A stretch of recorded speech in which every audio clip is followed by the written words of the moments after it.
Thursday, November 13th, and you're watching the Sick Podcast. Trust the process.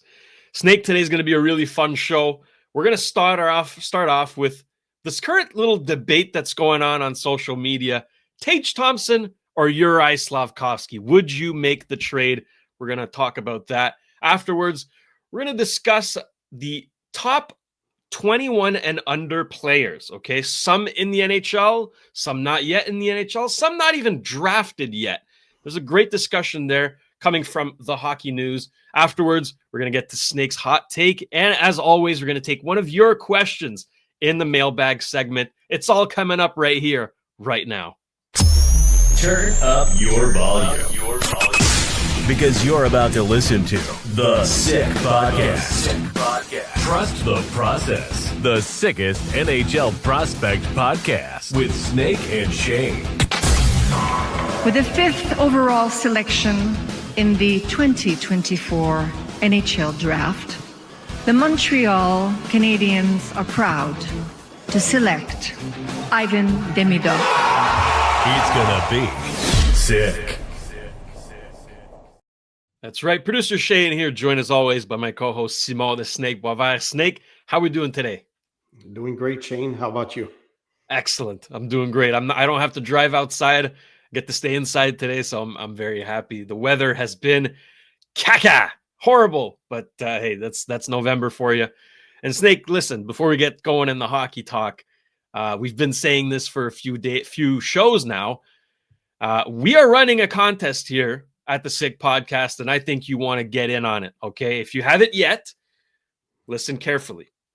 Point S and GT Radio are offering you the chance to win a new set of GT Radio winter tires, plus free installation at a Point S garage.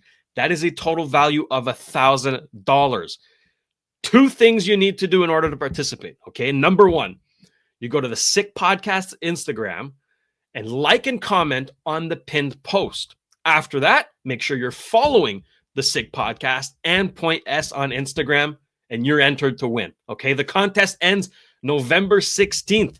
3 more days, so get in on it, all right? You don't want to miss it. Point S is your trusted garage for complete vehicle care. All right. Snake, there's been this discussion on social media, and it all started with Marco D'Amico's report that Montreal did contact the Buffalo Sabres to see, if Tage Thompson could be available for trade. And now, it raised a lot of questions. Okay, well, what would the Habs have to pay to get a guy like Tage Thompson, a guy who's put up, 90 points in a season at one point? And a lot of people are saying, oh, I'd give Juraj Slafkovsky for Tage Thompson 1-for-1. Ooh, okay. Now this sprouted a big discussion. I know Tony's tackled it.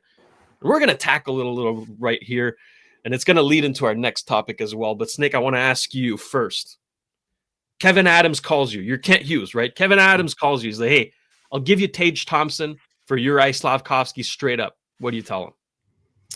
Well, I like Tage Thompson a lot, and I understand the logic behind all this because Buffalo's going nowhere, and whatever they do, nothing works. Yeah, they tank, it doesn't work. They draft players, they trade those players for other players. Nothing works. It's been awful for the last 15 years. Mm-hmm. I think it's their third rebuild, and there's probably going to be a fourth one coming up if they get rid of Thompson. It's not impossible that Thompson might be traded, by the way, maybe not now, but perhaps at some point. He has, 4 years left on his contract, and he's earning, I think, about the same amount as Slafkovsky. So in terms of a little less even. So in terms of contracts, there's no issue. Slav is under contract for more years, but Slav is younger. Now, what you have to consider, Tage Thompson is 28 years old. Yeah. So right now he's in his peak, and I think for the rest of his contract, I think he'll still be a very good performer. Of course. Until the age of 32, I'm not worried. Now, the problem is, I have nothing against the idea of trading Slafkovsky. However, do you want to do it for a 28-year-old player if that 20-year-old player is not the difference between winning the Stanley Cup or not this year or next year. And that's the issue. And I think if the Habs are willing to trade Slaf, they have to get a younger player in return, my opinion. Correct. Second of all, I wouldn't blame Buffalo for asking for Slaf.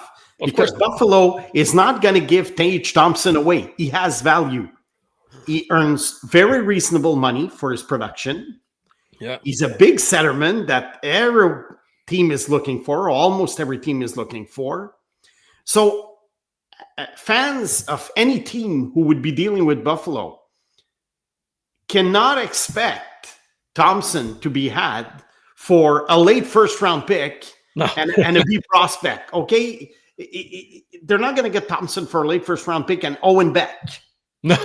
No, that's it. So, of course, there has to be a good or a very promising or very good young player involved in a trade like this if Buffalo wants a younger guy. Mm-hmm.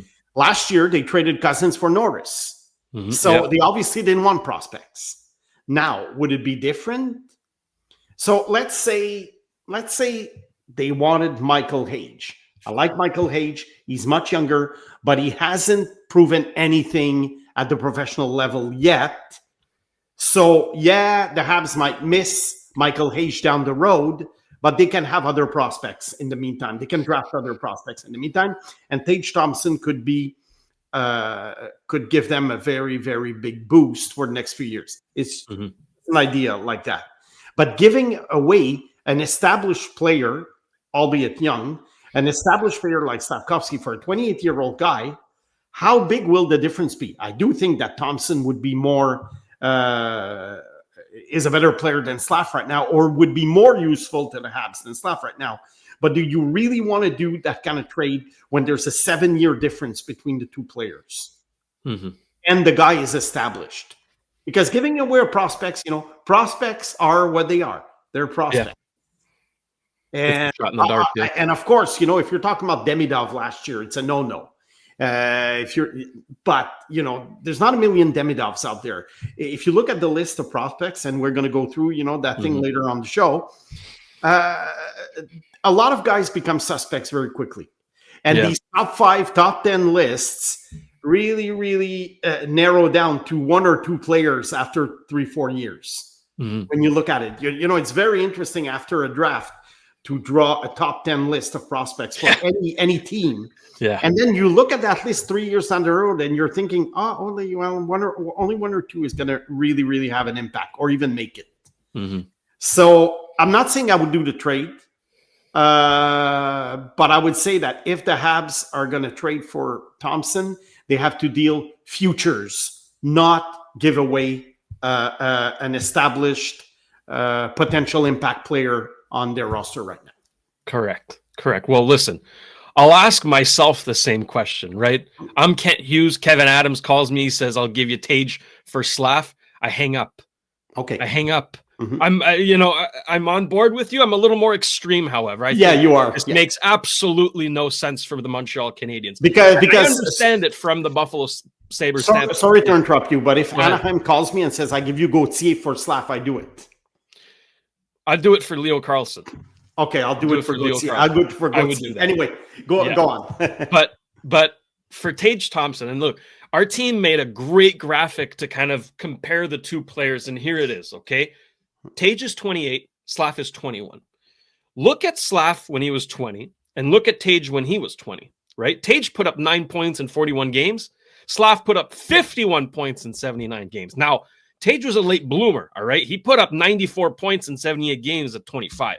I'm not saying Slaf will be able to do that, but Tage has only done that once, all right? It was 56 points the year after, 72 the year after. This year he's having a good year, 12 points in 15 games, all right? But this is a player that is in his prime right now. Mm-hmm. He's at the peak. In a few years, he'll start going down. Slaf hasn't even reached the top yet, right? You're trading away a player before his prime. And this is a guy who, he's been on and off, but this year I think he's been pretty good. Had a rough game against the Kings, and maybe that's why people are more inclined to want to trade him. They're like, he had a bad game, get rid of him. Yeah. Absolutely not. Like, this guy is a freak of nature, and when he understands his role, what makes him effective in the NHL, he will be a force, and he's the type of player that the Habs need in the playoffs. Furthermore, okay, I'm not done yet. Tage has been playing on the wing this year, right? The Habs need a center. Tage has been a winger, and career-wise, he's been 42% on the faceoff dot. So he's not really that much of a center. So, like, this just doesn't make any sense. And on top of that, Buffalo and Montreal are division rivals. How often do you see interdivision trades, right? Sometimes, okay, interconference trades, right? The Habs traded with the New York Islanders in the East, but they're not in the Atlantic. So again, I really don't see this being a match. I would love if Kent Hughes could swindle Kevin Adams and get Tage Thompson to the Habs. That'd be great. But Snake, I don't see it happening, and definitely not for this swap. Well, my reasoning is that Slaf has more value. Of course. You could get way more. So that's why I say you could get way more. I wouldn't be against the idea because, look, every player has a price. Every player has a price. And you have to look at age. You have to look at contract. You have to look at position that they play. Mm-hmm. There's a million factors to consider. But if you're going to trade Slaf, you better get an established 22-year-old in return. Oh, big time. Yeah. That's it. Yeah. Yeah. Listen, this is a weird discussion. When I first heard the suggestion, Slaf or Tage, what? Yeah, that's why I'm not big on speculations, because I prefer commenting trades after they are made, because this is all speculation. Yeah. And even with insiders like Friedman or Bob McKenzie at the time and Dreger, have you noticed that most of what they talk about during the intermissions don't happen? Yeah. Most of and the trades that do happen, they were rarely brought up weeks before or even days before. Yeah. They came out of nowhere. They come out of nowhere. Mm-hmm. So that's why I'm not big on speculation, but it's interesting because, Thompson could be a target for the Habs for a big forward, because that's what they need. But like I say, it has to be futures. Of course. It would have to be futures and not necessarily, like I mentioned, Tage. Honestly, I wouldn't do it. But you have to understand that Buffalo is not just going to take a first-round pick and Owen Beck in return. You're going to have to give something. Yeah. So I think he'll just stay put for now. And maybe someday we'll see a strange trade by Buffalo and we'll say, well, the Habs could have gotten him for the equivalent, which is Josh Anderson. Who knows? Who knows? Because Dylan Cousins for Josh Norris was an awful trade. Ooh.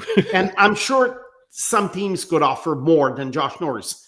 Not because Norris is not a good player, but he's damaged goods. Mm-hmm. That shoulder's done. Yeah. So what was the idea behind that trade? Oh, we want an established player. Yeah, an established player on IR. So I do think that Dylan Cousins was probably worth more. But then again, look at what Trevor Zegras was worth last summer.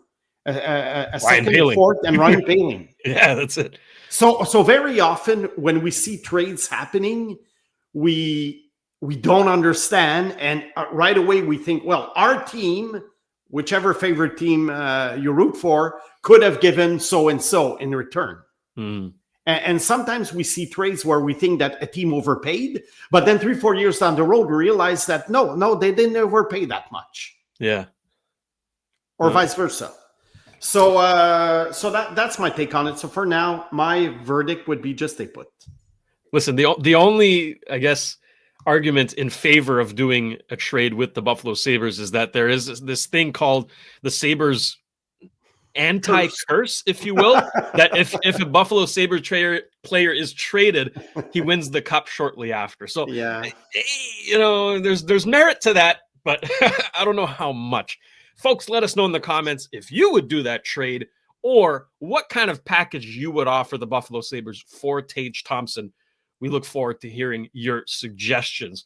Snake, I think this is a perfect transition to our meat of the show, our big topic here. And you brought this up because you got the Hockey News' latest issue, correct?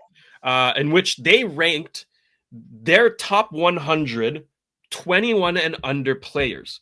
Now, this combines players that are currently in the NHL, outside of the NHL, but drafted and undrafted. Even a 15-year-old has made the top 100, which is wild. But we'll talk about all that. Let me just read off the top 10 and some Habs players, okay? And there are 2 players from the Montreal Canadiens in the top 10. Listen to this.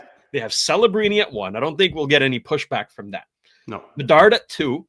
Adam Fantilli at 3. Gavin McKenna at 4, not yet drafted. Lane Hudson is 5th. They have Leo Carlson at 6th. Ivan Demidov at 7. Matvei Michkov at 8. Matthew Shaver at 9. Beckett Seneca at 10. Now, other Habs players that made the cut, Juraj Slafkovsky, number 17. Jacob Fowler is 43rd. Michael Hage is 63rd. And David Reinbacher just made it at 97th. I know you have a lot of thoughts on all of this. And Snake, before we get cracking, okay, I think these lists, right? We're ranking players. There's a lot of context missing. That's my biggest gripe with these lists. That's why we're not going to do a ton of them here. But when we do, we're going to give context, okay? We're not going to just say, these are the top 10. No, okay. Are they the top 10 right now? Are they the top 10 potential? Like, okay, we're going to narrow this down and make it very clear. What are we actually ranking, Snake? I think the Hockey News, the way they do it every year, I think it's a combination of both. Like at number 100, they have Maddox Schultz, who's 15 years old. Yeah. I mean, honestly, he's 15 years old. So much can happen between now and stardom. Yeah. So, but at the same time, they have Celebrini at 1, which is probably a combination of past and present. Mm-hmm. And they have Fantilli at 3. If they have Fantilli at 3, they probably consider what Fantilli has done so far in the NHL. Yeah. Because I don't think his ceiling is as high as Demidov's ceiling, for instance. But has he accomplished more than Demidov so far? Well, of course, he's older. Mm-hmm. So I'm not going to poo-poo on their list because it's a very, very, very tough exercise, which I tried doing, and I couldn't get past a top 5, honestly. Mm. And in my case, what I did, I only went with career. Basically, this kind of list, you put in an envelope, and I'm almost 60 years old. So when I'm 80, I open the envelope, and then all the players will be retired probably. And then you look at it, and it's like, okay. Then you can do a real evaluation of the list because every player is at the same spot, which is retired. Mm-hmm. Now you have guys who have like Slafkovsky is his 4th season, and at the other end of the spectrum, you have a 15-year-old. So what I tried to do with this, I tried to go with only predicting the future, how it will be in 20 years. So my number 1 is also Celebrini. No debate. I hesitated because of Matthew Schaefer. You see, they have Matthew Schaefer at number 9. I get it. He's only 18. Yeah. But if I'm projecting the future, I have Schaefer at number 2. Oh, nice. Yeah. I have Schaefer at number 2. But again, I have less information on Schaefer. I have 15 NHL games. Right. But what he's shown in those 15 is, oh boy, we're in for one. Number 3, I have Leo Carlson. He's good. I love Carlson mainly because he's a big centerman. Yeah. We always start with defensemen, centermen, and then forwards. Like Gavin McKenna. Let's face it, he's a winger. Mm-hmm. Okay, it's not there. Look, Nikita Kucherov is a winger, so I'm not against putting a winger in my top 5. But the winger has to be like Kucherov-like or Guy Lafleur-like, for him to be included, or Yager-like. Number 4, I have Demidov.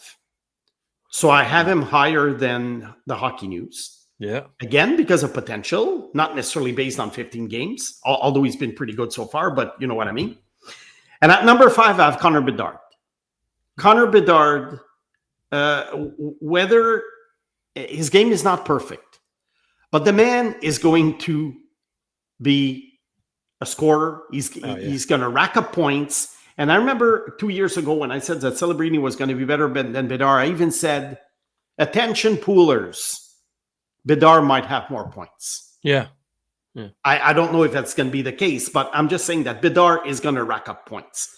So you have to respect the guy who racks up 100 points a year, which I think he's going to do for many, many years. And Snake, I mean, right now we're seeing kind of the breakout of Connor Bedard. He's having a great season. Yeah. What I've been waiting to see from him is, okay, he's been on a really bad Chicago team, which has hurt him in a sense.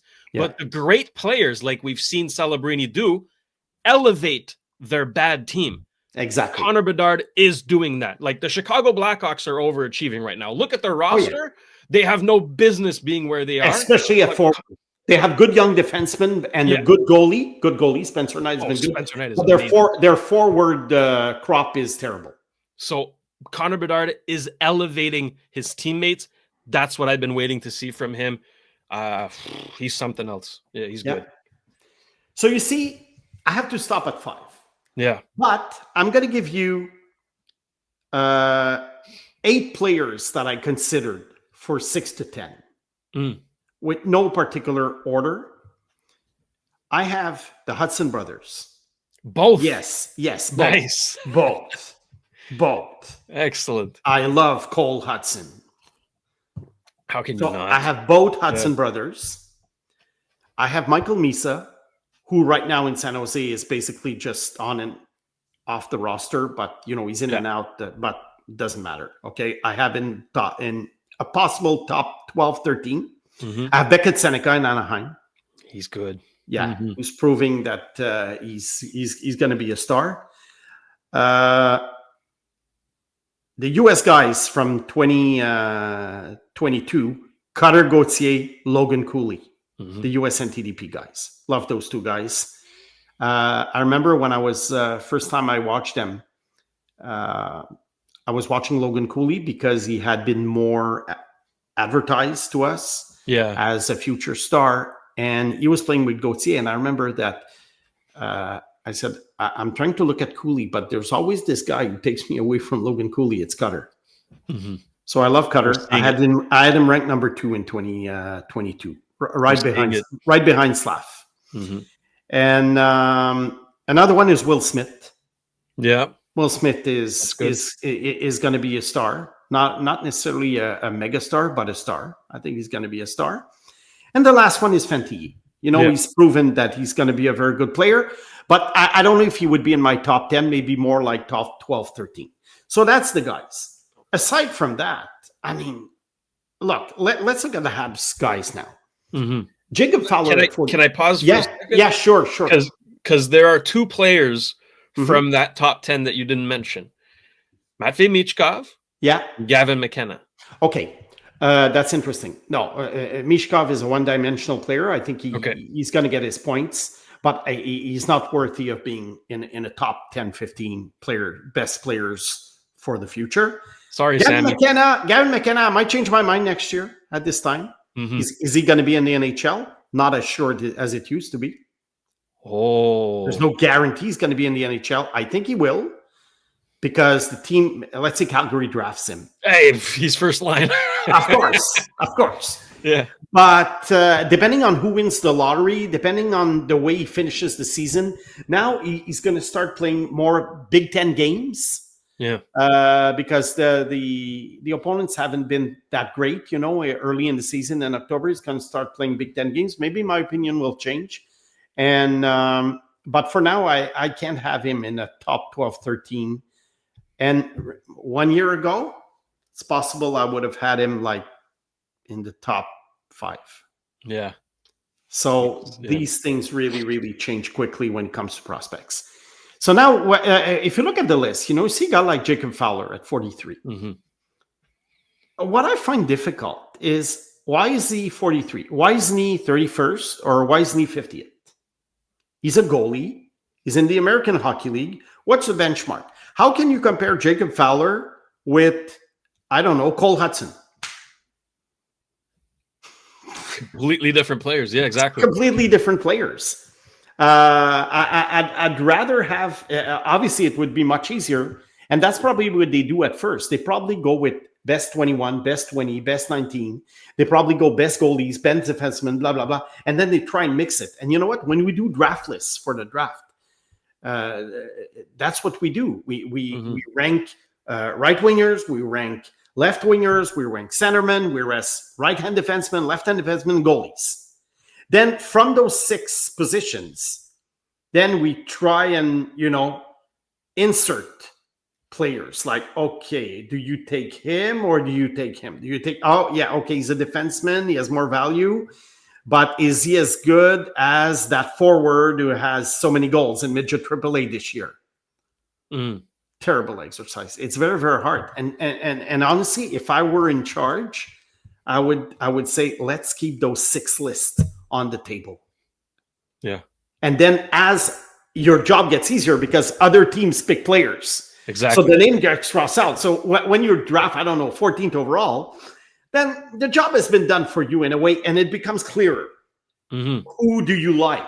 And I think if you split the list in maybe 6 smaller lists, or even 5, you can rank all defensemen on the same list, let's say, because some of them can switch. You can also rank the wingers. So, but again, centermen don't always play center when they graduate to another level, whether it be junior or the NHL. So you have these few lists, and then you have to do it this way because, how can you rank Fowler vis-a-vis other guys? But I think at 43, I think it's reasonable. That's my opinion, because I do think he's a top prospect. He's a top goalie prospect right now in the NHL. Slav at 17. Look, against that, again, that's debatable. Could he be a little bit higher? Could he be a little bit lower? Just for instance, I'm just looking at the list here, and I'll just give you, let's say, between 15 and 21, what they have. Yeah. Okay. And then we can debate. They have Artem Levshunov at 15. Again, young defenseman. He has his highs and lows. He's not bad this year, but No. They have Zane Parekh, who I think can defend, and I don't see the offensive potential that a lot of people see. Maybe I'm wrong. Then they have Slav at 17. They have Tage Thompson at 18. Tage Thompson was injured. That's very high for a guy who was injured and hasn't proven anything except that, he's a good junior player. Yeah. They have Porter Martone at 19. They have Keaton Verhoff at 20. And they have Sam Dickinson at 21. Okay, you remember last year I compared Verhoff and Dickinson. I said they were very similar. Okay, they have Verhoff ahead of Dickinson. Is it because Dickinson in October struggled in San Jose? Or is it because they see more potential because Verhoff is in the NCAA at age 17? I would be curious to know, how do you debate these things? And how can you say that Zane Parekh is better than Slafkovsky? Yeah. Or how can you say that Slafkovsky will be better than Keaton Verhoff? It's all subjective, really. There's no science, there's no backing for these rankings. They're impossible to make, really. And by the way, I put too much, value into them. I think it's fun to see the list, not necessarily the ranking, but the list. Look, they have Landon Dupont at 14. 14. Yeah, I get it. Yeah. Last year, he had a season for the ages. 15-year-old defenseman. He was dominant. This year, I think he's good, but I would have expected more since it's his second season. He's 16 years old. Okay, he's only 16. Yeah, but progression, as you know, is what matters. Progression. It's all that matters. It's not just age. And that's why I said about Slafkovsky, it's his 4th season. It has to be some kind of breakout season for him. Doesn't mean scoring 80 points, but he has to be better than he was last year. Yeah. Just like at 19, he was much better than at 18. But this year, 21, it's a very young league in terms of stars. We see it now, Bedard being 20, Celebrini being 19, Matthew Schaefer being 18. So I think when a forward is in his fourth season and he's 21, he has to show. I know we saw Tage Thompson, but Tage Thompson went to college, didn't play much at the beginning of his career, a very, very tall guy, which obviously takes a little bit longer to develop. But and so that's my take. I mean, it's very, very hard to rank players. But when I see Matej Michkov at number 8, sometimes I wonder what the reasoning is. Yeah, I like his offensive game as much as the next guy, but the effort level. Because Snake, I think sometimes they might put a little too much value or emphasis on that offensive upside, right? Like, I don't know that they considered Slaf's physical game, right? The fact that he can be, an F1 puck retriever, winning puck battles, crashing the net, right? His style of game is very different than, say, I don't know, a Will Smith, right? Yeah. But okay, Will Smith might put up more points, but who is ultimately more valuable to their team once come playoffs time? It's very hard to kind of. What about playoffs? Number one, what about playoffs? And B, what about the fit? What about the fit? Slafkovsky and with the Kings wouldn't have the same impact as in Montreal because the Kings, they all look like him. I mean, not talent-wise, but I mean physically. They all look like him. They're all monsters. Montreal has a couple of smaller players, Hudson and Caulfield, and Suzuki is not even 6 foot tall. So you need guys like Slafkovsky more than the Kings do. Yeah. So the fit with the team, the playoffs, so many factors. So many factors come into play. Look, if you look at let's go back to the rankings, the Habs rankings. Michael Hage, 63rd overall. Now, right ahead of him, okay, at 61, they have a Swedish guy named Viggo Bjork. Viggo Bjork is 18 years old. He's draft eligible. He's 5'8". He's skilled, but he's 5'8". Okay, Michael Hage is skilled. Michael Hage is a little bit older. So do they figure that Viggo Bjork will have a better career? Probably. They have to because he's a year younger and he plays in Sweden, which is harder to evaluate.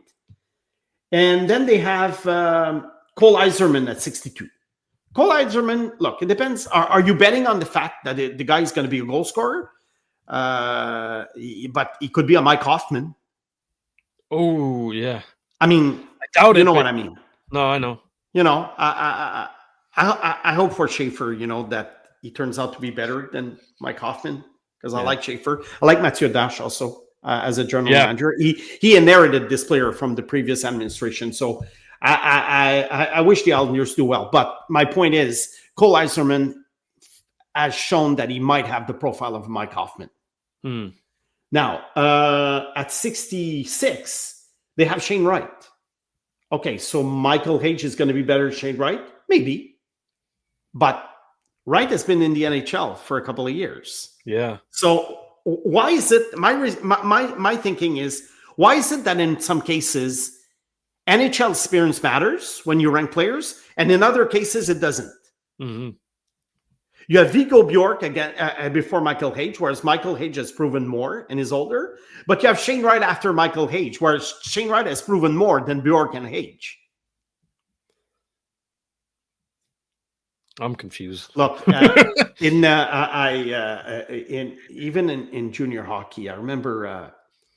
I think it was 2012. I still have the paper. I think we had a list of 175 players for the Q draft.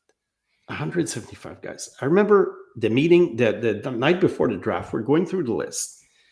And I told the chief scout, I said, buddy, what's the difference between the 139 player and the 140th player? And the funny thing is, at the draft table, we don't follow the list exactly as it is. Two reasons. First of all, a list sometimes is an objective evaluation of players, not based on preferences, not based on needs, not based on. It's more like if players were made available for a trade for the other teams, where would they rank? Okay. But then there are preferences. So or another factor. Oh, well, we like this guy a lot, but we don't think other players like him. Look at Lane Hudson. The Habs bet on the fact that he was going to be there at the end of the second round. Mm-hmm. I think that's what we were told. So it was risky. 62nd was risky because Hudson could have gone 58. Yeah. Who knows? So, they gambled that it was better to take Michar and Beck before. But that's what it is. That's what the list is. They probably had Hudson ranked much higher than 62nd. But at some point, you're thinking, who's going to take this small defenseman? And I think that's another reason why the list is not always followed. And that's why I suggested just make lists of players per position and also preferences. Like in the sense that you might rank a player ahead of another player, but you might prefer the other player for some reason. I know, because when I do my rankings, I even say it at the end of the year, my pre-draft rankings. I say, okay, I'm ranking this guy number 3, but there's this guy ranked number 5. I'd rather have him on my team. Mm-hmm. I know it doesn't make sense, but it's not about preference. When you do rankings, it's more about you're trying to be as objective as possible. Yeah. Because there are players that I rank in my top 10 or 15 that I really, really, really don't like. but I have to rank them because they might have a decent career, but it doesn't mean I want them on my team. Look at the Habs with Mishkov. They didn't want Mishkov on their team. Yeah. But I'm sure they didn't rank him 46. Oh, no. There you go. There you go. So that's my take on that list. But for those who subscribe to the Hockey News, it's out right now. And for those who don't, I don't know where the list is available, but it's interesting. If only for the fact that not that you discover names, but you're like, oh, okay, they like Maddox Schultz so much that they rank him in 100. That's interesting. Yeah. So, but the Habs, the good news for the Habs is that they have 6 players in the top 100. Average 32 teams should be 3. So, I have 3 more players than average. Pretty damn good. And you're not even considering the guys who are older than 21 who are already on the team, are already doing well. Exactly. Yeah, it's going well. It's going well, folks. Well, listen, this just further proves how difficult and really challenging it is to project these young players, because anything can change, and there's really just so much that can go wrong or go right. And everybody has different opinions too. The perspectives are all different. And we want to hear your perspective as well. Okay, let us know. Give us your top 5, top 10. We want to hear your thoughts. Chime in the comment section. And don't forget to ask in your questions, all right? We're going to get to the mailbag a little bit later. Before we move on, however, Snake, it's time for a little word from our sponsors who make this show possible. And I want to start off by thanking our friends over at Cheapest T-Shirts. It's holiday shopping season, so you know where to go, okay? If you're looking for the cheapest prices on wholesale apparel in Canada, you will find them at cheapesttshirts.ca. They are proudly Canadian and trusted by thousands of customers from coast to coast. They deliver unbeatable value every day.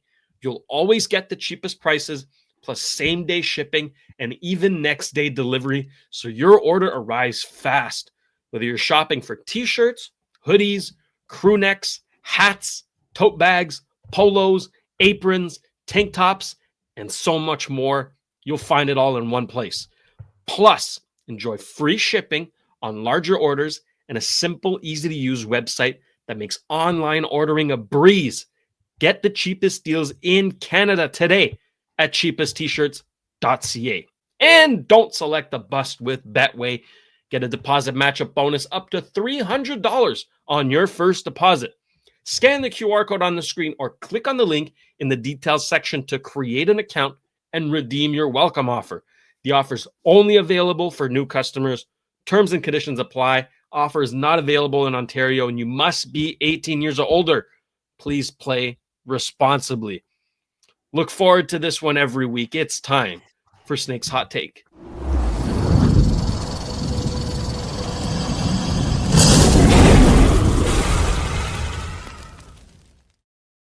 Okay, I'm ready. Let's hear it. What is Snake's Hot Take of the week? Well, I was inspired by something that broke out this week. I think it's Pierre Lebrun. Not sure. Yeah. I think it's Pierre Lebrun. He was talking about the American team and that they might not have a spot for Cole Caulfield because their top six is already full and they don't see him as a bottom six player. Okay. And right off the bat, I'm going to tell you it's not about Cole Caulfield. It's about players like Cole Caulfield. Okay. And the way these teams are built. When you build an NHL team, obviously you're going to have a top six and a bottom six. And the reason why you have all these role players is because there's not enough talent to have 4 number one lines. Mm-hmm. So the Habs cannot have Suzuki, Caulfield, Slav times 4. It doesn't happen. Yeah. So that's why we have the Jake Evans and we have the Gallaghers and the Andersons, and we all try and find a fit. You know, the famous chair. You know, that they can sit on the team. And the difference with international hockey is that you do have access to a lot of talent, especially in Canada and the US. Other countries, they might have to dig a little bit more to find a decent fourth line or even a third line. But Canada and US, it's not a problem. No. Therefore, we see it in junior hockey also. I've never understood why general managers of Olympic teams or world junior teams try and build these teams the way NHL teams are built. They have an opportunity to have 12 top forwards, with no salary cap. I mean, any owner would kill for that. Yeah. 12 top forwards. And one might say, yeah, but you have to manage ice time. Some players might not be happy because they don't play as much as on their team. They're all superstars on their team. You have to find players who are going to accept their role. And I do get all this. But let's go back to Cole Caulfield. Okay, you don't want him on your top six for whatever reason. That's fine. Don't have a problem with it. But why can't you have a third line with a goal scorer like Caulfield? Because your third line is going to play against Sweden's third line. Why don't you take your competitive edge and make use of it instead of basically going down to their level? Yeah. And that's my point. And junior teams, Canada has had a very poor performance in the last couple of years.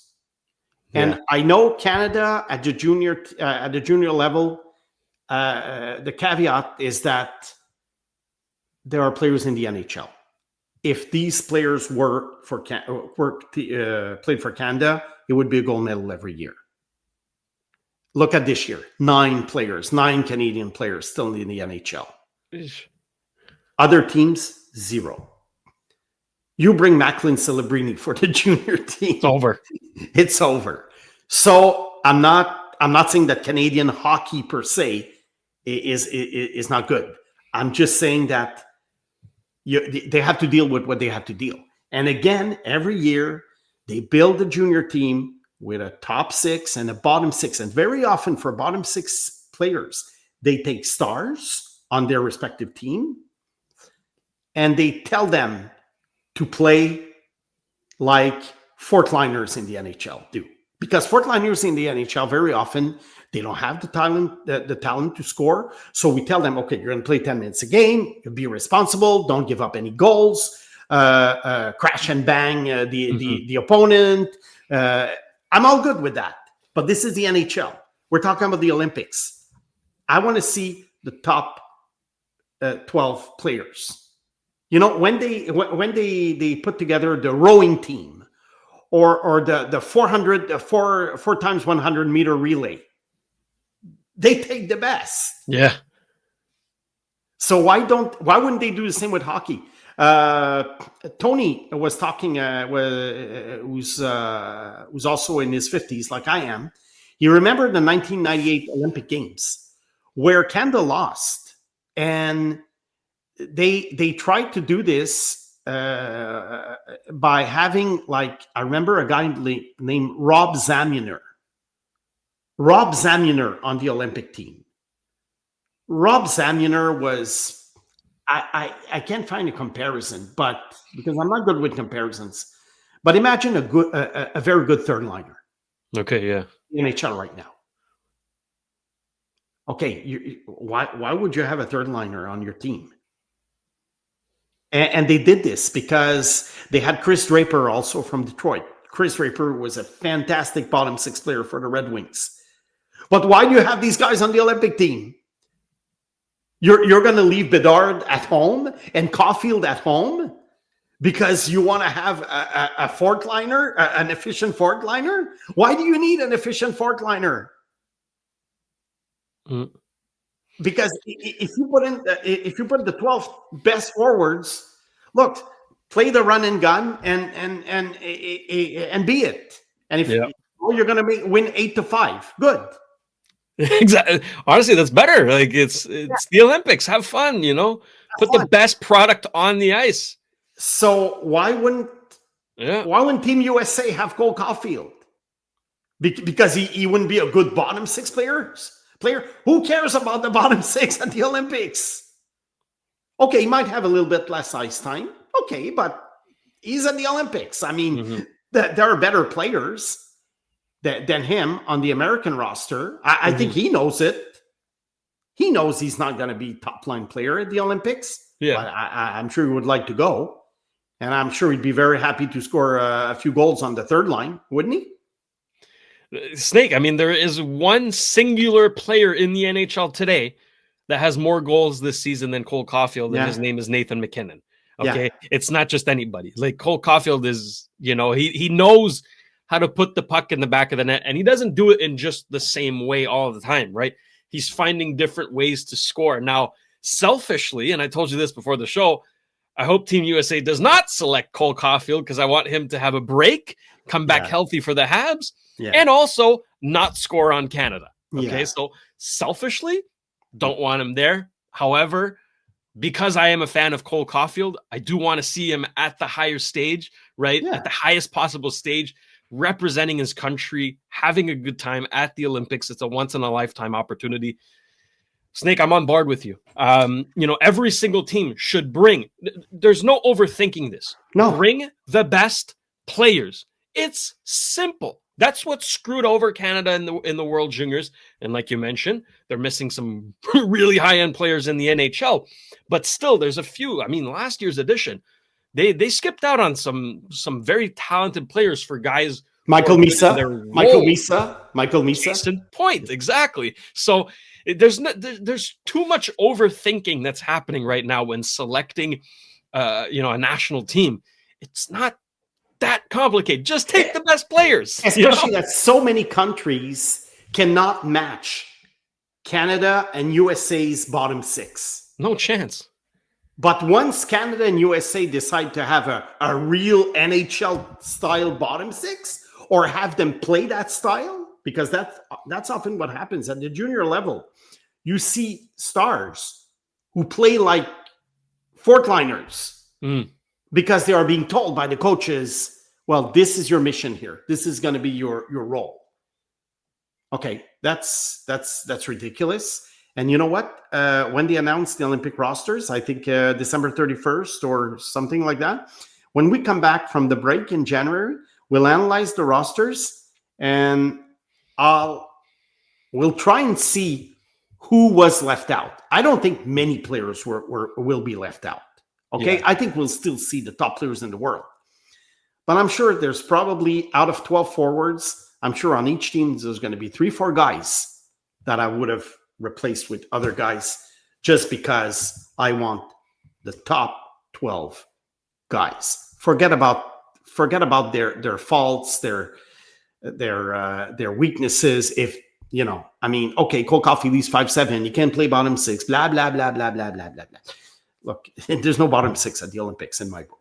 No. So that's my take for the week. It's 4 first lines, really. That's what it is. That's what it should be, at least. Yeah. Snake, last question before we move on to the mailbag here. Yeah. Quick one. Rapid fire. Connor Bedard, Macklin Celebrini on Team Canada, yes or no? Celebrini, I think yes. Bedard, no. Oh, okay. No, you mean my opinion or what's going to happen? Your opinion. Me. I take both. Okay. Oh, yeah. I take both. But you don't think they'll take Bedard? Not sure. Interesting. Well, again, we'll revisit this when the team does come out. Not even sure about Celebrini, honestly. So, yeah. Oh, I take both. Listen, I take both without blinking an eye. If Doug, if you're listening, man, if you're not taking Macklin Celebrini on the team, I will come pay you a visit, my friend. Well, this is the guy who traded for Logan Mailloux, so... Listen, don't screw with me, man. Don't screw with me. Anyways, okay, it's time for the mailbag.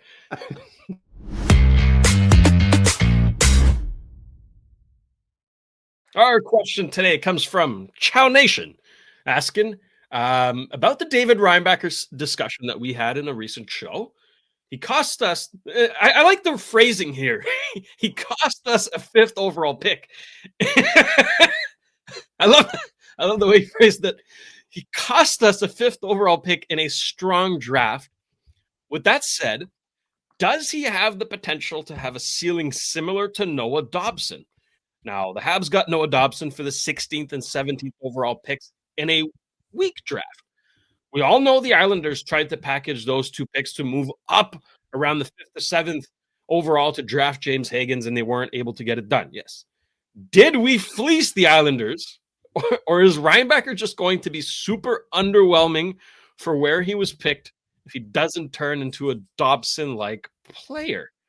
Okay, important to add that on top of the 16th and 17th, the Habs also paid Emil Heineman, who's doing excellent for the New York Islanders. But Snake, this is a very loaded question. So yeah, it is. I'll let you tackle this layer by layer. Yeah, layer by layer. Does he have the potential to have a ceiling similar to Dobson? I don't think so. Mm-hmm. But not, there are not that many defensemen in the NHL who are as good as Dobson. I think he's certainly in the top 15, I would say, maybe 15, 20, maybe. So that's it. Then, was it that strong of a draft? Well, Bedard, Carlson, Fenty, Will Smith, yes, but they were all taken above Reinbacher. But afterwards, Arizona chose Simashev, who is really, really a stay-at-home defenseman. I don't see any. I think he's fine, but I don't see any offensive potential with this guy. There's Mishkov, the Habs didn't want. They had their reasons. Some of them we're starting to discover now as he plays. There's Ryan Leonard. Look. I know I've talked to fans who say, why didn't they pick Leonard? He's strong, he's gritty, he could score. Yeah, that's debatable. Nate Danielson at number 9, I think will be a bottom 6 player. Dalibor Dvorsky, I really don't know. I don't dislike him, but I'm not overly excited about this selection at number 10. Tom Wielander, we discussed him. He was called up at Vancouver. This is he's an okay defenseman. He's a top 4 guy. Daniel Butt, Arizona, very good start in the American Hockey League, top rookie scorer. I think this is going to be a good one, a big, strong forward who can score goals. Zachary Benson in Buffalo, he started off very quickly at age 18. Now it's a little bit harder. He's been injured. Matthew Wood in Nashville. So, yeah, look, there were some good players, but when you pick number 5, I think there's a problem when you pick number 5. It's good and it's bad at the same time. Sometimes you feel like there are players that perhaps would be good value at 15, but not necessarily good value at 5. And I think that's the problem. So you tend to go for players who have been more part of the consensus, or more according to the best fit for you. It's kind of hard to explain, but let's say the Habs like Matthew Wood. I'm just giving an example like this. Matthew Wood is having a good start to his career, in Nashville. Mm-hmm. But go back to 2023. I like Matthew Wood, but I didn't have him at number 5. No. So is it a reach if you take Matthew Wood? But is he a value pick at 15? Yes. Now the question is, will Reinbacher end up being a reach when it's all said and done? Or a decent pick at 5 or a value pick? We don't know for now. So I think this is easier said than done. Mm-hmm. It's very easy 2 years down the road, 2 years after, to say, well, this guy, we knew he was going to be better. Oh, this guy, we knew he was going to be as good. Did we think that Reinbacher's ceiling was like 50, 60 points per year? No, we all knew that. We saw a big top 4 defenseman, complementary to an offensive defenseman, a guy who can get the puck out of the zone, distribute to the more talented players, and a big, strong presence on the ice. I think he can still be that. That being said, do I think he's going to be as good as Dobson? I don't think he has the same ceiling.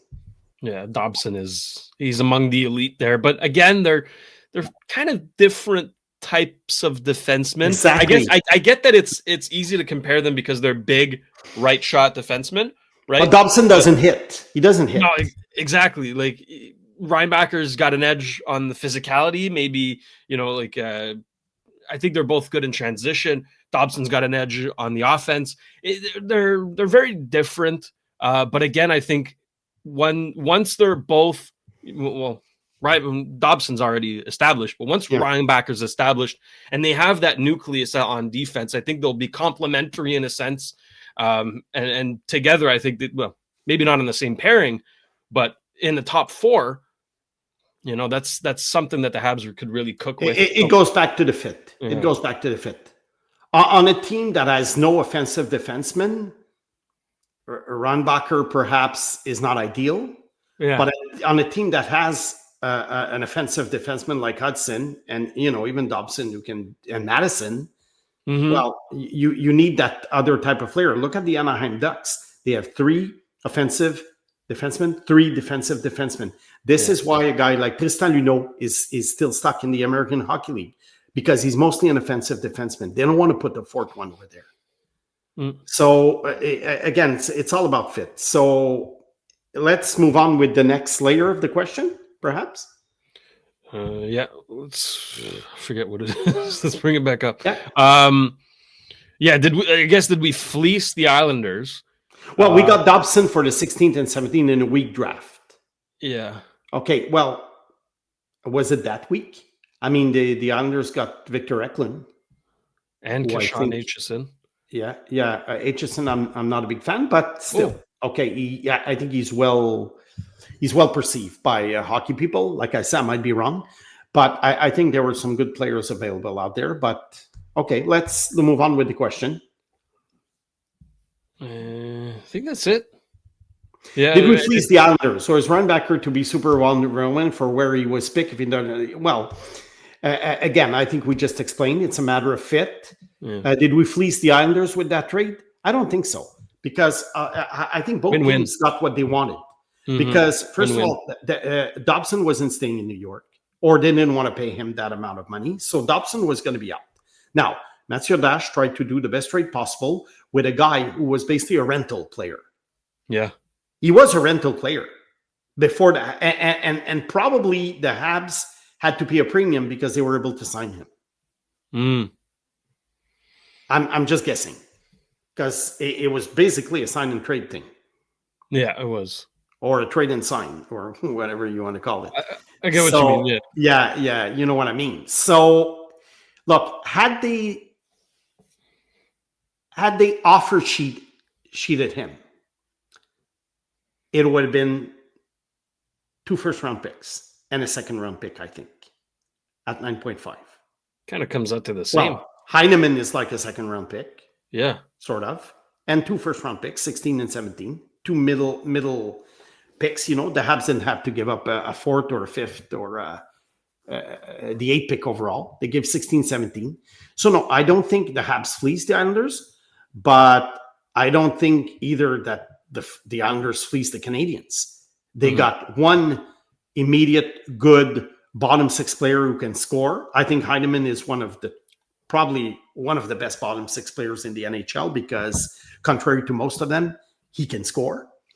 And Victor Eklund, I think, is going to be a very, very good player in New York. Aitchison, I don't know, but still, 16 and 17 pick, you usually get 2 decent players. And like I said, Dobson wasn't coming back. No. But for the Habs, they got Zarovsky anyway, who they had 17th overall, and who they probably would have picked with one of the 2 picks. The other pick, we don't know who it would have been. But they got Zarovsky anyway. So the Habs, how can I put this? The Islanders got the max that they could for this guy. But considering their situation, the Habs didn't pay that much for the guy. No, that's considering their situation. So I don't think the Habs needed another Victor Eklund, for instance.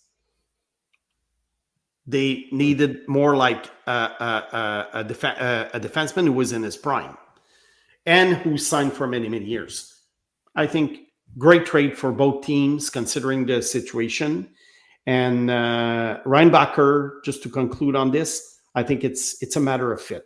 Now, let's see what happens. He's been back in Laval for a couple of weeks. Last weekend, I liked him. But let's not expect too much. He's not going to carry the puck a la Lane Hudson. No, that's it. And I think it's only fair to expect him to actually become a full-time NHLer next season. I think one more year in the AHL. He might see a few games here and there, but really full-time NHLer next year. Because look at the defensemen that were picked after him. Simashev, Wielander, Sandin Pellikka, who's good, but did the Habs need another Sandin Pellikka? Oliver Bunk, I'm okay with Bunk, but is he going to be really better than Reinbacher? I don't think so. Yeah. And the forwards, Mishkov, Leonard, Dvorsky, Benson, Wood, it's fine. But are we talking about Columbus not choosing Demidov? I don't think so. Yikes! Yeah. Anyways, thank you to Chow Nation for the question. And folks, remember, keep sending in your questions. We get to one every single show. So who knows, we might get to yours at some point. Snake, anything else to add before you finish this show? Well, I'm going to get Sino for the weekend because I'm going to see my team, the Olympics, on tonight and Friday, Thursday and Friday. And I'm also going to be in Ottawa to see an OHL game, Niagara against Ottawa, mainly Ryan Rubrek, who plays for Niagara, but other good 16, 17-year-old prospects playing for those teams. And I'm going to be talking about it on Monday's show for sure. There you go. So, folks, you know what to do. Hit the subscribe button, hit the notification bell so you get notified when a new show gets uploaded. Don't forget to hit the hype button as well.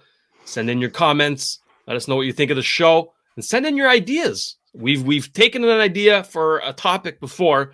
We could do it again. So again, we encourage you to interact. That'll do it for us on Thursday. For Simon the Snake Boisvert, and thank you to Sammy and Yellow back at Master Control. I'm producer Shane. This has been another edition of the Sick Podcast. Trust the process. We'll see you Monday. And that's a wrap. Hope you don't miss us too much until next time. Follow the Sick Podcast, Trust the Process on YouTube, Instagram, Facebook, Google Play, and Apple Podcasts.